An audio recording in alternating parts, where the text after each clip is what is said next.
I'm Katherine Mangu-Ward, and I'm a senior editor at Reason Magazine, and I'm excited to be here today doing a Blogging Heads with Adam Serwer, staff writer with the American Prospect. Nice to talking with you, Adam. How you doing? Nice talking to you, too. So, obviously, we got to start out with debt ceiling. It's there. It's looming over us. It's looming over the news cycle irresistibly. So, what, if anything, is there left to say? Well, I'm definitely not an expert on the debt ceiling. I will say that I think, at least politically, there are two conditions that any debt ceiling has to meet in order to pass with Republican support. And I think number one, it has to in some way seem like a rebuke to the president, and that like it can't. Right. I think honestly that there's no agreement that the president can agree to without and have the Republicans agree to it, mostly because they sort of set up a political situation where any kind of compromise or dealing with the president is necessarily seen by the base as a capitulation. And I think that the second condition is that it's going to have to happen at the last minute, the same way the deal that averted the government shutdown did. So it doesn't seem as though, it makes it seem as though Boehner held out until the last second in order to get the best deal possible. When do you think we went? Those are my two theories about the debt ceiling.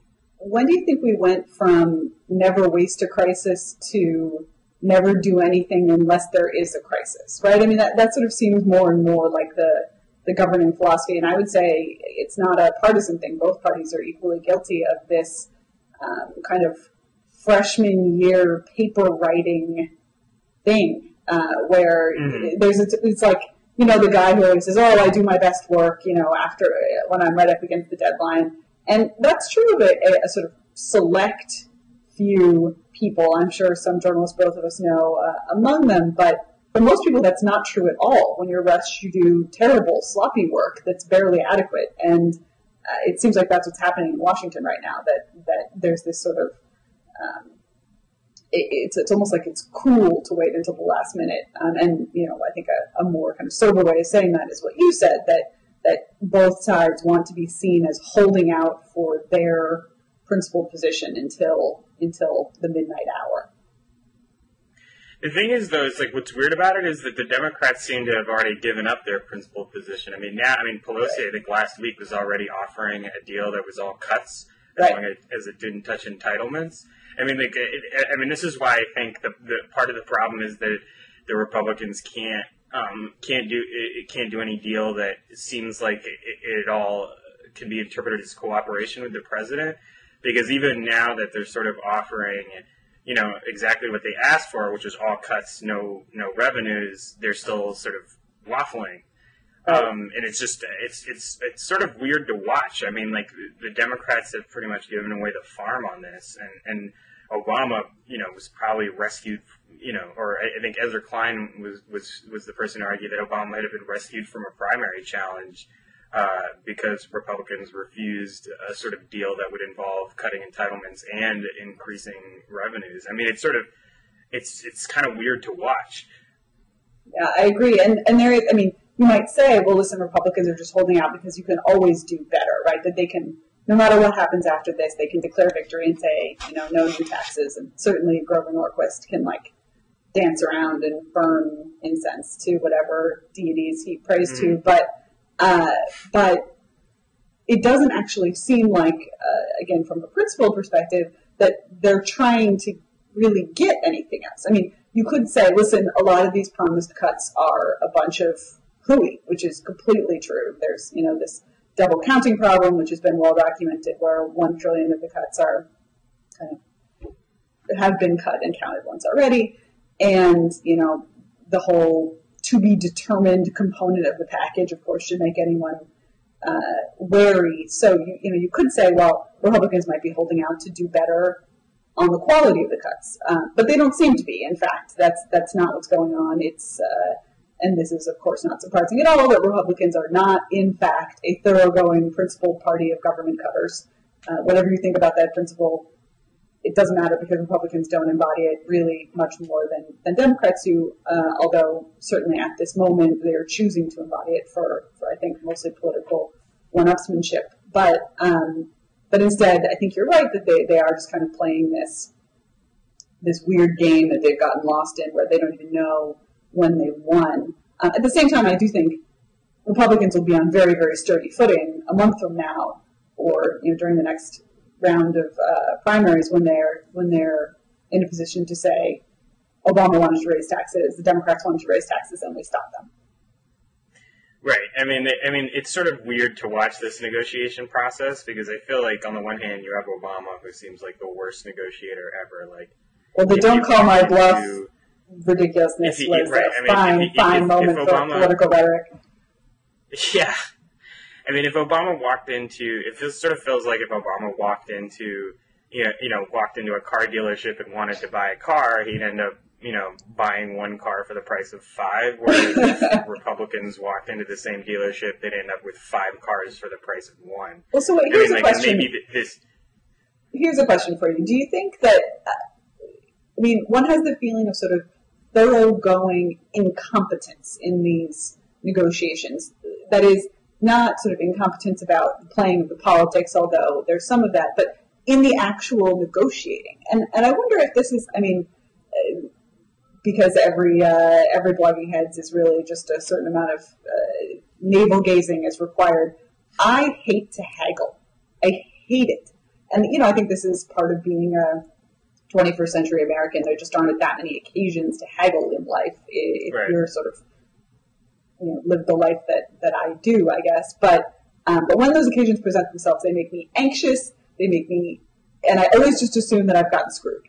And I wonder if that's sort of, at least a small factor of what's going on here. These guys don't know how to haggle. They don't know how to play the game. And so they're constantly sending the wrong signals to each other. They're and they're both going to walk away sort of feeling like they got screwed. Maybe. I think the Republicans have been haggling pretty good. I mean, they've at this point the Democrats are pretty much begging to be allowed to surrender. I don't know. I think for Obama there's an ideological component to this. I think he sort of genuinely believes that if he offers, if he goes ahead and sort of gives sort of a symbolic offering, that Republicans will sort of meet him halfway, and I don't think it's really shown itself to be true. You look at sort of past deficit reduction deals, and a lot of them have been, much more substantially. They haven't been all cuts; they've been tax increases as well. Mm-hmm. And this, I think, will be the first one. If it goes down the way it seems like it's going down, this will be the first one that is pretty much all cuts. And I think that, in general, Obama's willingness to cut entitlements is something that, whether or not and I assume you probably think that he wasn't going far enough, but for a Democrat, he was taking a pretty huge step. And this has happened before with, there was the whole federal hiring, the federal wage freeze, and I think that one of the sort of the example that I think of that is pretty similar to this in terms of the way it sort of worked out, although there was no necessity for compromise, is with immigration, where the administration has been extremely aggressive in deporting undocumented immigrants, far more aggressive than the Bush administration. It's racked up, huge record deportation numbers, close to 400,000 people a year, under the belief that, if you deported enough people, if you put enough resources at the border, Republicans would turn around and say, okay, you've done enough, now we can talk DREAM Act, we can talk comprehensive immigration, and that just isn't the case. And I think something similar happened here, where the president seemed to think that if he gave the Republicans some of what they wanted, they'd come back and give him some of what he wanted, and that just hasn't worked out. Okay, but don't you think, this picture that you're presenting is... I hear it many places that it's sort of this, Obama, he's a moderate, he just wants people to play fair. And I'm actually pretty sympathetic to the idea that fiscally Obama is fairly moderate, and that's true on other issues as well, like the immigration example you cited. And unfortunately, I think he's also what might in some ways be described as a moderate on the drug war, right? It's a very, very similar story where he's sort of stated a position that federal resources aren't going to be used for raids on growers and suppliers that are in compliance with state law. But in fact, there have been many, many, many more raids under Obama than which is super disappointing. But at the same time, I think there is this kind of weird, woe are the Democrats, for they play fair and are constantly screwed by the wily, evil Republicans. And, I guess I have a kind of fool me once, shame on you feeling about it, right? I mean, once the Republicans have screwed you once and not offered the sort of reciprocal moderation, to do it over and over is just dumb or something. It's not a sign of good character or of somehow occupying the moral high ground. And yet I think that's often kind of the implication when people describe Democratic failures in these negotiations or.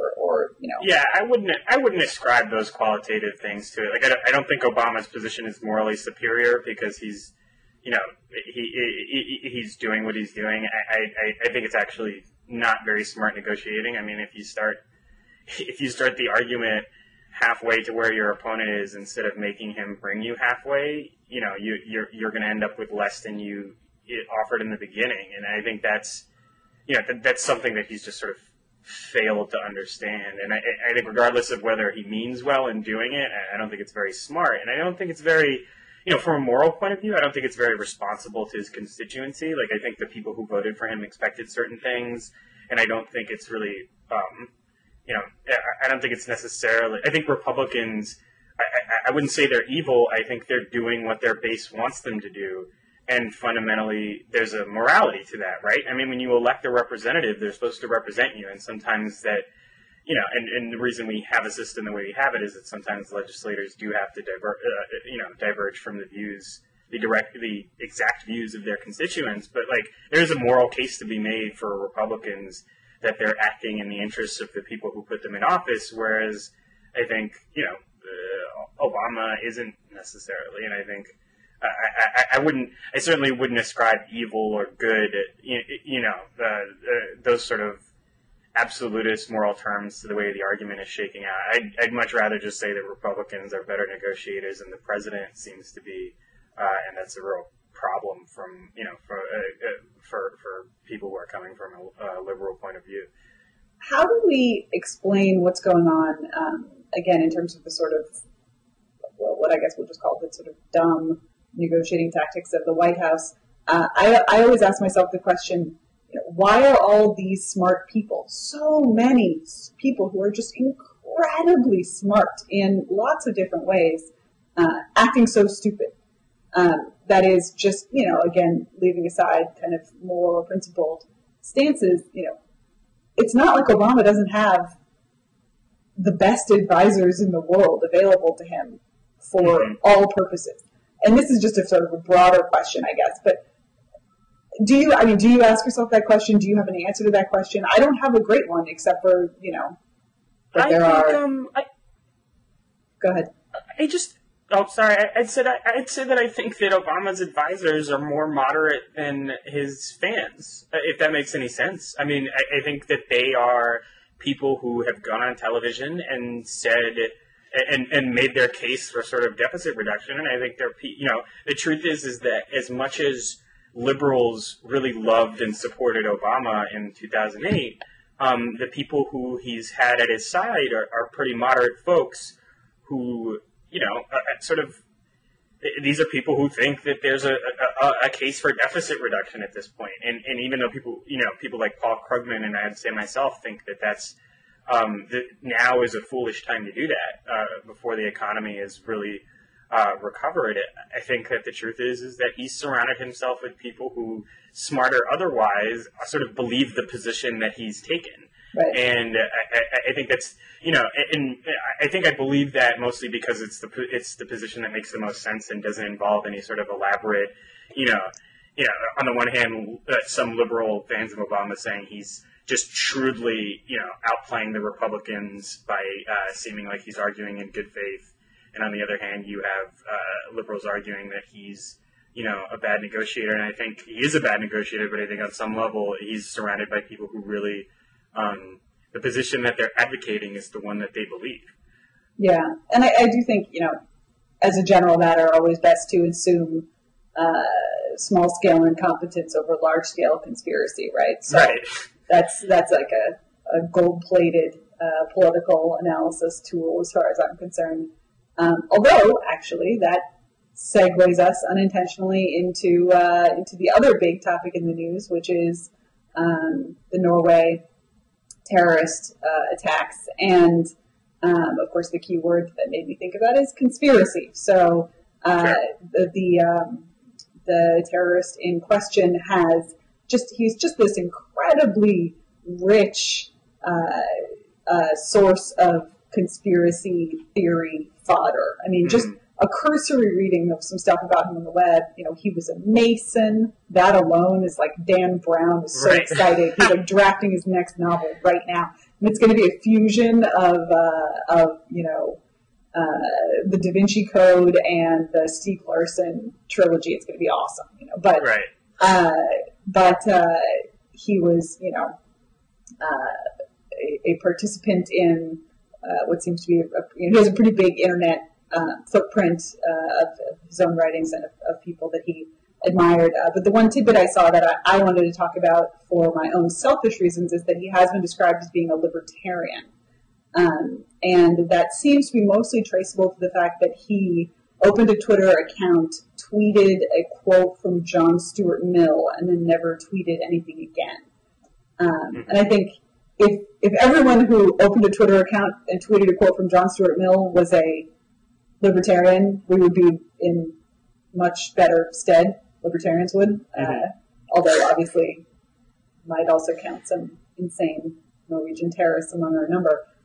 But, more importantly, I guess, it's just the question of, why is it that word is cropping up in connection with him when it seems pretty clear that most of his other positions are what might be described as conservative or nationalist, maybe more accurately.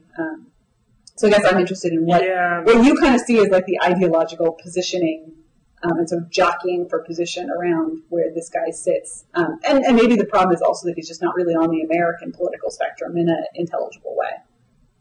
Well, see, the thing is like his anti-Islam ideology is sort of placeable on the American political spectrum in the sense that he was highly influenced by all these anti-Muslim bloggers in the U.S., people like Robert Spencer and Pamela Geller. And where I would draw the line, though, is that, like, I think there's been a lot of sort of, a lot of sort of accusations that they somehow are responsible for what he did. And I don't think that's true. I think that, they take a lot of abhorrent political positions, and the way they treat Muslims sort of, they talk about them as though they're all sort of part of a fifth column, in the United States intent on imposing Taliban-style Sharia law, which is ridiculous. But they never go as far as, like, advocating violence. And it's, just to compare to, like, say, Muslim terrorist groups, there are theologians who say these are the circumstances under which it is morally justifiable to use force.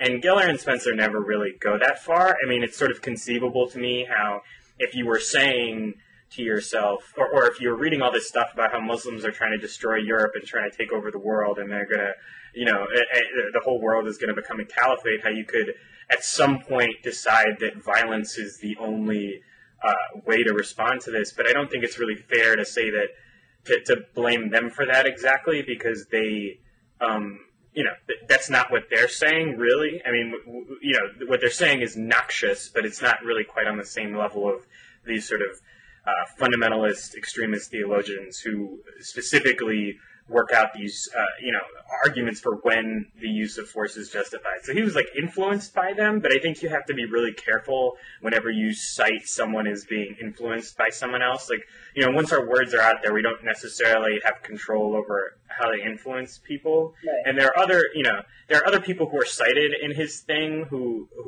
there are people who are cited in his thing who I think obviously contributed very highly to his worldview, although not his like ultimate decision to start killing people. Like I think John McWhorter was cited because of some piece he wrote about hip hop, and it's sort of ridiculous. At a certain point, like I just don't think that people should be indulging the sort of guilt by association that these people play on a daily basis. Although I think we should be. It is important to point out that that kind of guilt by association is illegitimate, and not just because this time they're the targets. It's always illegitimate, and it's unfortunate that even though they spend their sort of careers doing guilt by association, they sort of fail to recognize how harmful or unfair it actually is. In some ways, I think actually the Tucson shootings here were sort of a horrible, smaller scale dry run in terms of having that debate. Obviously, it kind of exploded and then was quickly retracted or wrapped up here. Right, there was this brief that like somehow like Sarah Palin had caused the Tucson shooting, and then everyone said, "Oh no, wait, we're being insane. Let's get it together." And it was actually sort of a fine moment, I think, in a weird way for American media, or at least a certain segment of the American media, because although the sort of irresistible overstatements were made right away, it was also very, very quickly reined in. And I think one reason for that was the super speedy Twitter blog-tastic response. And I wonder if the same process, I hope that the same process is happening now with the Norway incident, just because. Well, I mean, I hope. I really don't like the blood on your hands type rhetoric, but I do hope that some of these people who make their careers sort of forwarding these conspiracy theories really do think about, the sort of toxic stuff they're putting out there. Even though I certainly wouldn't say that their actions are directly responsible for what this guy did. I mean, it's interesting. I mean, I remember. So it's not like blood on their hands. It's just like a little bit of gunpowder on their hands, or I mean, you're walking up to the line. I just think that they put out a lot of ugly stuff, and it's ugly, and it would have been ugly whether or not someone actually decided that they were going that it was that this stuff was so scary that they had to pick up a gun. Like it's just ugly on its own terms, and you don't actually need what this guy did to point out that it's ugly. But in terms of the sort of guilt by association stuff, I really hope it does keep in mind, put people in the mind that it is really crazy to be like, this one person who belongs to Group X did something terrible, ergo all people who are members of Group X are responsible. I mean, there are all these Muslim groups who before the attack, before the nature of the attack was known, were like putting out press releases saying we condemn these attacks on the assumption that it was a Muslim, and you never see that. Nobody's like. Christian groups don't like put out a bunch of right. I mean, like this sort of doctrine of reflexive collective responsibility that we place on people in the aftermath of terrorist attacks is what I really think people should be rethinking. Not instead of saying person X is directly responsible for this. I don't really like that stuff. And particularly with the Lochner stuff. I mean. What I wrote at the time was that everybody forgets that political violence used to be a huge part of the American experience, and it's never been more illegitimate. America has a huge history of political violence, between different. I mean, even excluding the Civil War, I mean, there's just a litany of stuff, and now it's never been more illegitimate to try and push your political views through violence in the United States. Never been more illegitimate. So I think it's like, there was a lot of alarmism about the Lochner thing in terms of like, here we're going to see some sort of right-wing terrorist revolution. It's just not, it's not going to happen. Yeah. Well, there's actually 2 points on that. One is, I think, in terms of the reflexive, collective blaming and automatic response, the other version of that we saw, or sort of variation on that theme, is after 9/11, you remember there was this this huge, hey, redneck Americans, don't go out and kill people with turbans, please, moment. And actually, I mean, I think it's a pretty broad consensus at this point that didn't happen. I mean, it really, really didn't happen, right? There were like a few super, super small, isolated incidents where it happened in a couple cases. I mean, this guy was actually executed last week in a killing, in one of those killings, and one of his victims actually testified trying to save his life, even though he was like maimed by the guy. But I mean, it happened. But I mean, but the very fact that like the story that you have to tell is that one, right? That there's like a single concrete example of someone who's like thoroughly and utterly condemned by society and punished, and that as a general matter there was no movement, no upwelling of violence, no collective action of any kind. I think that it ultimately goes to make your point, just that political violence is so dramatically on the decline. The other thing is this new book that's coming out from Steven Pinker, which is going to be, I think, a pretty big splash. It's called The Better Angels of Our Natures, or The Angels of Our Better Natures. I can't remember which now. And it posits that violence has been on the decline for basically all of human history. All kinds of violence. That we are, with a few blips, exceptions, bumps in the road, we are a less violent people now than we have ever been, and that it's very hard for us to comprehend that, right? Because we are simultaneously exposed to images of violence, and we're exposed to knowledge of, for instance, the horrors of the wars of the 20th century in a way that we don't have this kind of direct, visceral experience of what it was like to be in a hunter-gatherer society and just constantly be afraid that like the guy from the tribe next door was going to come over and hit you on the head with a club or whatever it is. To the contrary, we relive those moments through video games and movies all the time. That's true. That's true. I suppose we do have a sort of bracketed version of that experience, but but we don't perform violence in the same way. Right, and that we actually that political violence in particular is something that was just utterly normal as a way to conduct politics for basically all of human history, and that like making a point about what you think about immigration by killing 100 people, that was like a moderate way to make your point, 500 years ago. It's like, oh, only 100 people? Great. Of course, not great in any way, I should know. But I actually think that's something that, you're never going to get that in news coverage of one of these incidents, because it's just, that's not the place of, details at 11. But it is absolutely worth keeping in mind that, one guy killing people to sort of publicize his manifesto and make a point, and even an attempted quasi-regicide, which I guess this was, is still, sort of remarkable in its rarity in the modern day. So, I would make one caveat, though. I mean, there was no. I mean, the post 9/11 huge backlash didn't materialize. But I think what worries me, in particular, is that I think part of the reason it didn't materialize is that, George W. Bush, for all his faults, was extremely diligent in reminding everyone that the U.S. is not at war with Islam. Islam is a religion of peace. Don't blame all Muslims for what a few Muslims did. And what you've seen sort of since Obama's been elected is this sort of an outpouring of anti-Muslim sentiment that was once confined to the fringe right. I mean, these people like these people like Pamela Geller and Robert Spencer, back when Bush was in office, these were fringe people, and now you see sort of this kind of stuff coming up in like the GOP primary race, where you have you have people like Herman Cain and Rick Santorum, jockeying over who's going to be the most anti-Muslim candidate. Michelle Bachmann.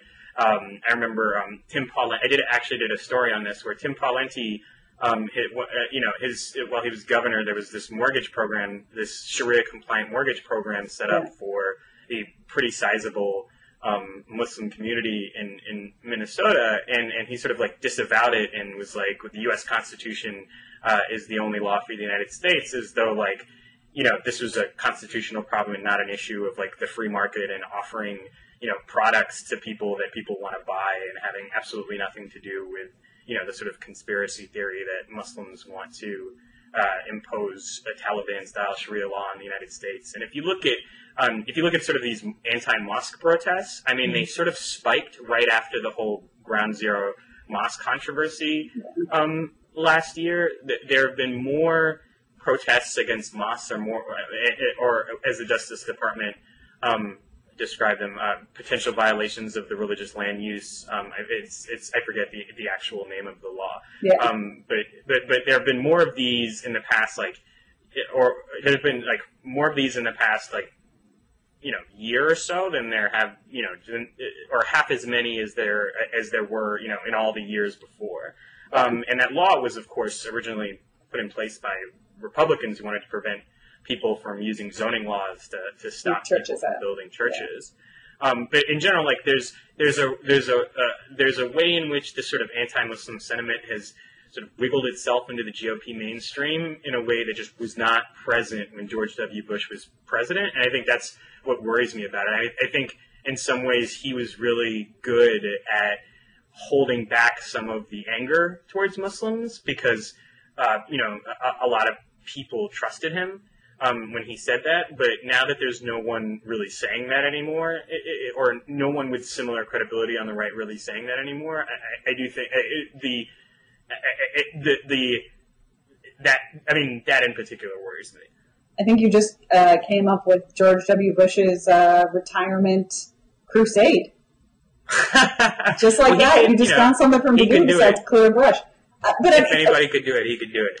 You make a legitimate point, but at the same time, I guess I would.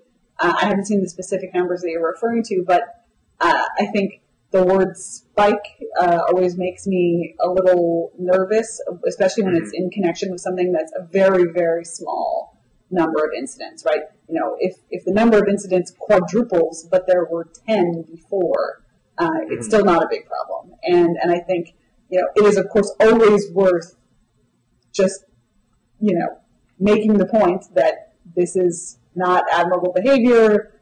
We shouldn't condone ridiculous Sharia law fear-mongering in our national political figures.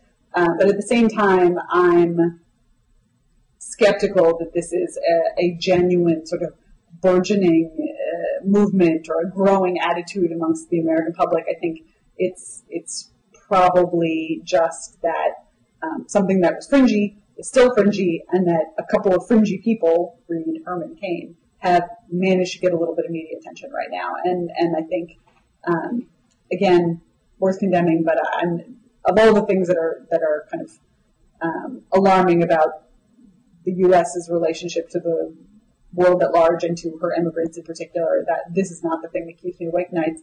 That said, the state level push for bills banning Sharia law absolutely drives me up the wall, and maybe that's something that we could talk about. The idea that we have these mostly southern, but not exclusively southern, state legislatures writing laws, mostly sort of sloppily or badly written laws that wind up accidentally doing things like banning mosque gatherings because it's 3 or more people dedicated to the pursuit of jihad, if you misunderstand how to use that word.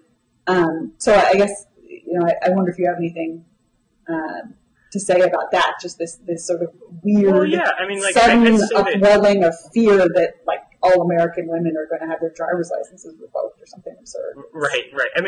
I'd say that my concern is not sort of with people protesting mosques in particular. It's really sort of with the larger umbrella of, anti-Muslim sentiment that has manifested itself, not only in Sharia law bans, but Tennessee came up with the world's worst anti-terrorism law, which is written by one of the guys who, he's the lawyer who sort of traffics around with all the other the big anti-Muslim groups. And this law would have made it possible for the Attorney General of Tennessee to designate designate a group of 2 or more people a Sharia organization for if they acted in quote unquote furtherance of Sharia. And this was like a terrible law in a number of ways. And one of the ways it was really bad was that in general, there was this protest at this mosque in Tennessee, and someone tried to burn it down and all this stuff. And like instead of simply like protesting it or filing a case against it in court, the Attorney General could simply say these guys are acting in furtherance of Sharia and freeze their funds, and if you worked with them or helped them at all, you'd be a terrorist. And what happened with that law was the federal government came in and said, look, you're going to really interfere with our ability to conduct American foreign policy, because part of the law was sort of built off the authority that the Treasury Department has to designate foreign groups terrorist groups, so they can freeze their finances, take actions against them, et cetera, et cetera. And they said, look, it's unclear exactly what happened, but the feds talked to the author of the Tennessee bill, and they eventually persuaded him to really pare it down. But this was a really crazy law. I mean, it was crazier than all the Sharia bans, which themselves, sort of infringe on, America's, pretty robust tradition of freedom of contract and letting religious people draw up contracts according to their own religious beliefs, as long as they don't violate, civil law. But this one was really sort of out there. Unfortunately, it didn't really pan out the way that the folks who were writing it originally intended. But it's this sort of stuff, that sort of is really alarming, not just because it's, it manifests itself as discrimination against Muslims, but that it sort of gives these really scary powers to the federal government, which in my view are in many cases scary even when the federal government has them, let alone when state governments are sort of walking around doing counterterrorism on their own, which is something they're not really very well prepared to do. Right. I mean, as a general matter, your freelance local and state counterterrorism efforts do not have a sterling record. I mean, we can talk here also, just in the interest of being fair and balanced, about, was it Michigan, where the guidelines about what to do if you pull someone over as a Gadsden flag on their bumper sticker, the militia. I mean, this is what you get when, among other things, you have fairly substantial federal grants going to states and to, in some cases, local police departments to somehow do their part in the war on terror.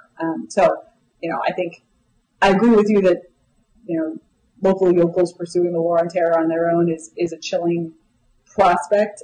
But I also think it's worth noting that much of that is funded by, encouraged by, sort of insane Sharia laws aside, supported by the federal government. So it's part of a sort of parcel of, an attitude about how counterterror should be conducted on U.S. soil. Well, look, I'll put it like this. I think there's a difference between state-level authorities whose work with local communities is often really the first line of defense against this stuff, because it's like that. It's often the local cops or the local authorities who are talking to the guys in the mosques and who are hearing so and so is sort of falling in with a bad crowd. He's doing this, he's doing that. I mean, those kinds of things are really important. What states really shouldn't be doing is sort of conducting their own foreign policy and sort of looking. It's really the feds who are in the best position to determine who whether or not someone is connected to an outside terrorist group. It's not, and even then we want to be really careful about how much power we're giving the feds to do this stuff and make sure that they're not abusing it. And I think that's sort of an aspect of this oversight aspect of the American national security state post 9/11 is something that I don't think has really been handled particularly well. And that's enough without thinking about states, taking these things into their own hands. Right. Well, and I mean, one reason that,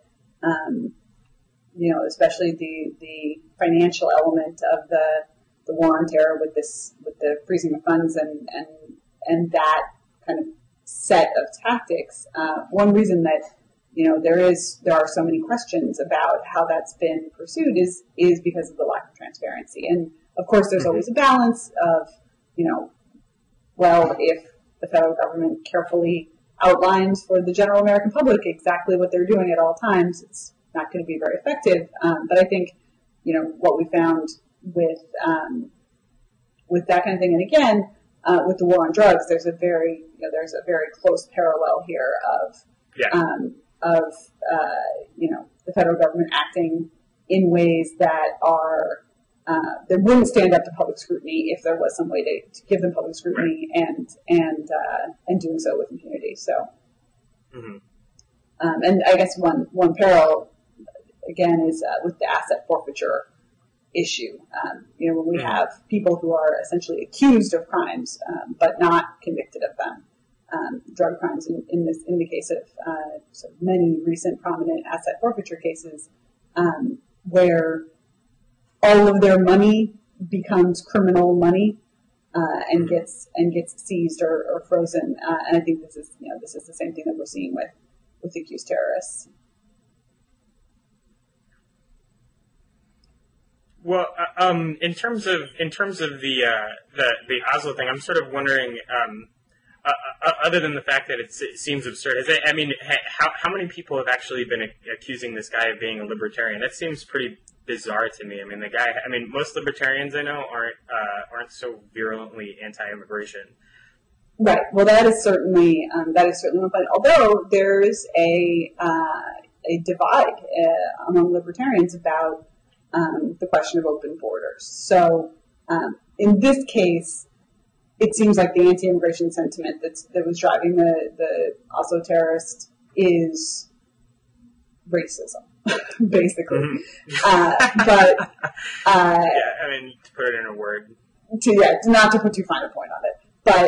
But among libertarians, there is a subset of libertarians with whom I disagree, who say, listen, as long as we live in a world where there is, and I suspect, although I have not yet read the full umpteen bajillion pages of diary and manifesto that was left to us, but I suspect there's some of this in there as well, that if we live in a world with a welfare state or large-scale government grants to individuals of any kind, then the question of open borders becomes more complicated for the libertarian. If you say, anyone can come in and partake of this safety net that's been erected by the U.S. taxpayers, with or without paying it themselves, that's a sticky question. Now, I personally think the benefits of open borders so tremendously outweigh the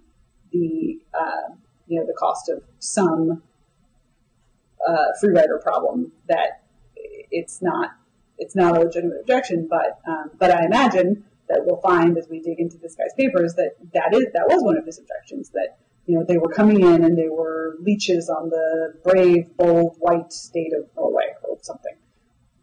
So that's one element. I don't think that he's being called a libertarian in a very broad way, but I have seen the word crop up just obviously because as an editor of Reason Magazine, my libertarian alarm is finely tuned. So it seemed like something worth pointing out as an illegitimate labeling. But I also think that word is getting tossed around lightly in lots of contexts. Tea Partiers and perhaps Michelle Bachmann as their strange queen bee are sometimes called libertarian and are only sometimes actually libertarian as well. So that might be a way to bring it back to U.S. politics. There seems to be a need for another word that means people who are actually serious about small government and fiscal discipline, as opposed to conservatives and Republicans who just say that stuff sometimes. And libertarian is sort of that word, but not. There's a term of abuse in the lefty blogosphere, which I think sometimes gets applied to libertarians as a whole, but I'm firmly in favor of only applying it to faux libertarians, which is Glibertarian. Right. I think it's just sort of people who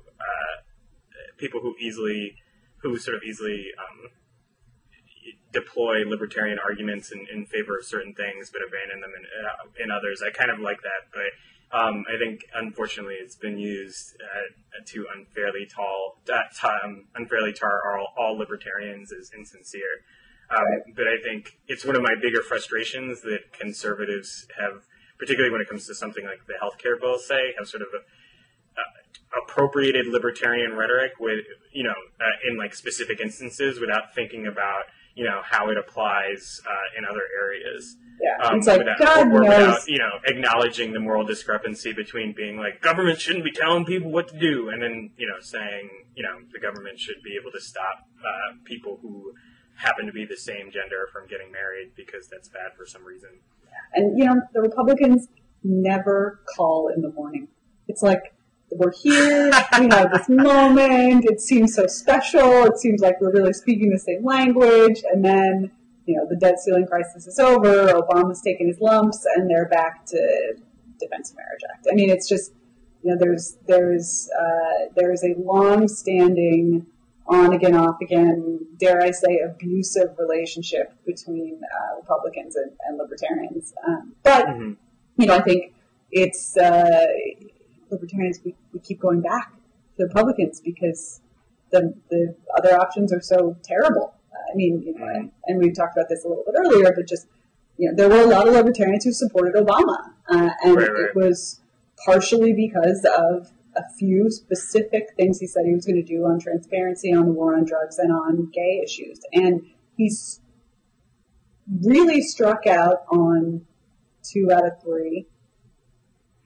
Arguably making some progress on the gay stuff. I think, I used to say Republicans and Democrats are equally awful on gay issues, and I don't think that's true anymore. I think Obama has actually taken enough affirmative steps and done so consistently over the course of his presidency that's no longer true. So, gays, I got to give you that Democratic vote, but Libertarians, we're still stuck with the Republicans. What are we going to do?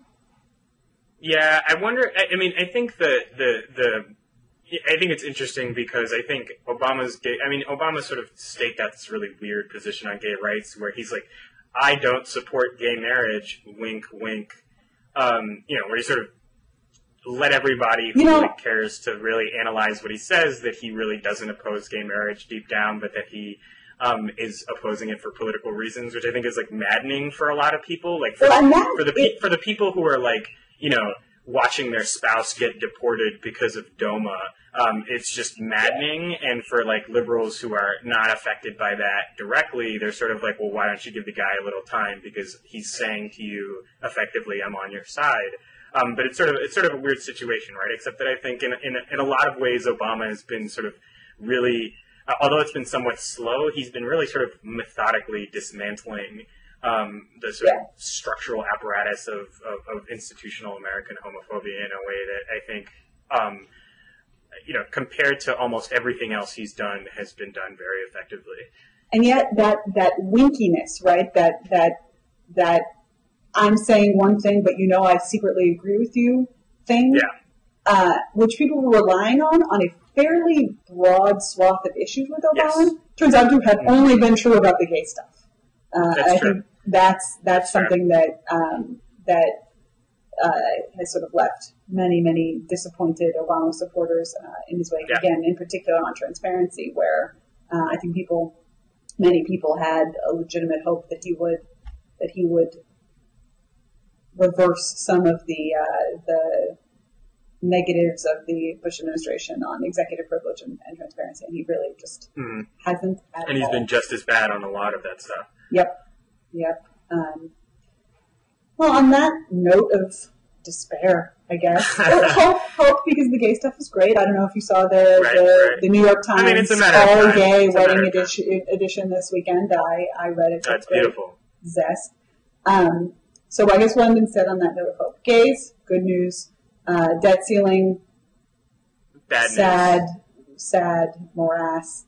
And Norway. Norway's just sort of crazy all around, but also terrible. Yes. I guess. All right, so 2 for terrible. It's been lovely talking with you. And I hope to talk again soon.